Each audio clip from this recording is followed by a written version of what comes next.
नमस्कार, सुस्वागतम, वेलकम, अभिनंदन। मैं हूं डॉक्टर वायराकी और मैं आपको जो आज कहानी सुनाने जा रही हूं वो कहानी काफ़ी मज़ेदार कहानी है। वो कहानी खासकर माएँ जो अपने बच्चों की शादी करने जा रही हैं, वो बेटे जो शादी करने जा रहे हैं वो कहानी ज़रूर सुनें। आपने चाहे आज तक कितनी भी कहानी सुनी हो, बट ये कहानी सुनकर आपको बहुत मज़ा आएगा। अगर आप औरत हैं तो भी, अगर आप सासू माँ हैं तो भी, और अगर आप बहू हैं तो भी, अगर आप बेटे हैं तो भी। सबसे महत्वपूर्ण बात, अगर आप औरत हैं तो भी। नमस्कार, सुस्वागतम, वेलकम, अभिनंदन। मैं हूं डॉक्टर वायराकी। कैसे हैं आप लोग? कमेंट्स में जाके सबसे पहले जय माता दी लिखिए। अक्सर आपने लोगों को एक बात बोलते हुए सुना है, शादी के बाद मेरा बेटा बिगड़ गया। ये लड़की जब से आई है इसके तेवर बदल गए हैं। ये लड़की जब से आई है इसने मेरा बेटा मुझसे छीन लिया है। ये लड़की मेरे बेटे को मुझसे दूर कर रही है। इस लड़की का स्वभाव बिल्कुल भी अच्छा नहीं है। इस लड़की के लक्षण अच्छे नहीं हैं। भगवान बेटे की तो शादी करते ही बेटा दूर हो जाता है।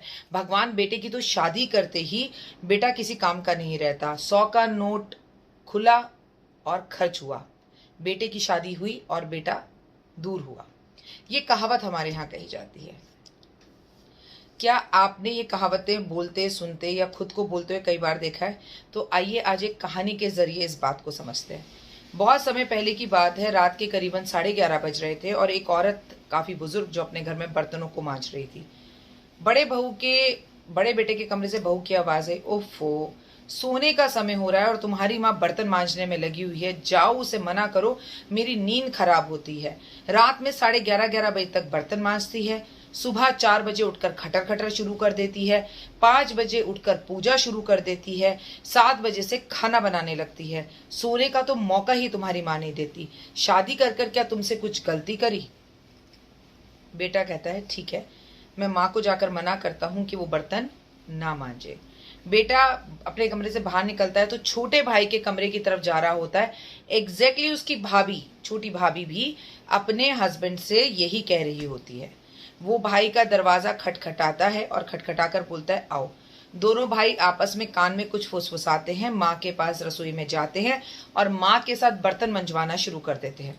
जो बर्तन एक्चुअली पौने घंटे में मांजने वाले थे वो तुरंत मंज जाते हैं और दोनों भाई बर्तन मांज कर माँ से कहते हैं, माँ, जब सुबह 4 बजे उठे तो हमें भी उठा लेना अपने साथ, हम तेरे साथ मिलकर पूजा करेंगे। माँ कहती है, ठीक है। माँ बड़े बेटे की छोटे बेटे का दरवाजा खड़खड़ाती है, बोलती है, उठ जाओ, पूजा करनी है। तो 4 बजे उठते हैं, नहाते हैं, धोते हैं, माँ के साथ घर में सफाई में मदद करते हैं और पूजा करने बैठ जाते हैं। ये सिलसिला लगातार 1 हफ्ते तक चलता है और रोज रात को माँ के साथ बर्तन भी मंजवाते हैं।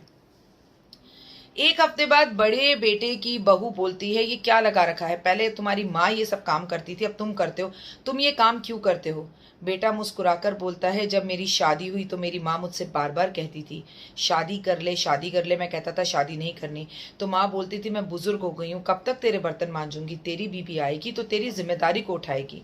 लेकिन तुम तो ऐसा कुछ नहीं करती हो। तुम रात तक देर तक टीवी सीरियल्स देखती हो, झूठे बर्तन रात को छोड़ती हो, पूजा पाठ से तुम्हारा दूर तक नाता नहीं है। लेकिन तुम मेरी पत्नी हो और मैं तुम्हें दूसरे घर से लेकर आया हूँ। तुम्हारी खुशी का ख्याल रखना मेरी जिम्मेदारी है। लेकिन मेरी माँ, मेरी तुमसे पहले की जिम्मेदारी है। मैं तुमसे कभी नहीं कहूंगा कि तुम उठकर मेरी माँ के साथ काम कराओ, लेकिन मैं अपनी माँ के साथ काम जरूर कराऊंगा। ये बात सुनकर बड़ी बहू को शर्म आती है और अगले दिन सुबह वो भी जल्दी उठती है और अपनी सास के साथ सारा काम कराती है। रात को बर्तन भी अपने पति के झूठे मांज कर सोती है। उसे देखकर छोटी बहू भी ऐसा ही करने लगती है। सुबह जल्दी उठकर पूजा पाठ करते हैं और सारे घर का काम करीबन 11 बजे खत्म हो जाता है और बहुएं बिल्कुल खाली हो जाती हैं। बहुओं के ये बात समझ में आती है कि देर तक टीवी देखने से कुछ नहीं मिलता। सुबह उठकर घर का काम जल्दी करने से हम दिन में फ्री होते हैं और वही सीरियल जो हम रात को लेट तक जागकर देखते थे, हम दिन में देख सकते हैं, खुद को एक क्वालिटी टाइम दे सकते हैं और सास का भी भरपूर आशीर्वाद मिलता है, पति भी खुश रहता है। बात सिर्फ इतनी सी है दोस्तों। इस कहानी के माध्यम से मैं आपको ये समझाना चाह रही हूँ, घर को स्वर्ग और नर्क बनाने का अधिकार केवल औरत का नहीं होता, आदमी का भी होता है।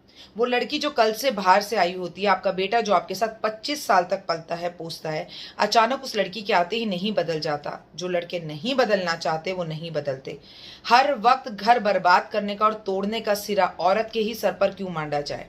अगर घर के बेटे को बैलेंस करना आए, अगर अपने घर के बेटे को माँ और बीवी का संतुलन करना आए, अगर बेटे को ये समझ में आए कि मेरी माँ ने रात में कभी झूठे बर्तन नहीं रखे, चाहे वो कितनी भी बीमार थी, और यही बात वो अपनी पत्नी से भी प्यार से कह दे तो हर घर स्वर्ग हो जाए।